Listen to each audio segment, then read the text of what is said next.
কোরবানির পশু যিনি জবাই করবে তাকে জবাইয়ের পারিশ্রমিক দিবেন কিনা? দিবেনই।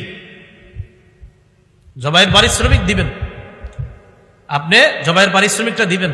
আমার বয়ান শুনে অনেকে হয়তো কমেন্ট করতে পারে যে হ্যাঁ মনে হয় এর জন্য কইছে। আমি আমার জিন্দিগিতে 2টা পশু করে করছি, মাত্র জবাই করছি জিন্দিগিতে 2টা পশু। তার মানে আমি আমার জন্য বলছি না, এটা অধিকার, এটা সঠিক কথা, তাই বলছি। কোরবানির পশু যিনি জবাই করবে তাকে পারিশ্রমিক দিবেন, এটা হাতের কষ্ট, এটা জবাই করা অনেক কষ্টের ব্যাপার। এই জন্য যারা জবাই করবে তাদেরকে দিবেন। আর জবাই করার পরে আপনার একদম ছোট্ট একটা নোট ওঠে, ছোট্ট 1.5-2 লাখ টাকার গরু আপনার কোন মতে হুজুর জবাই করছে যিনি, কষ্ট করে, আরে আস্তে একটা নতুন 200। এটা তো আপনার শরম করা উচিত ভাই, সত্যি বলছি। হ্যাঁ, আপনার শরম লজ্জা থাকা উচিত, এটা শরম লজ্জা থাকা উচিত।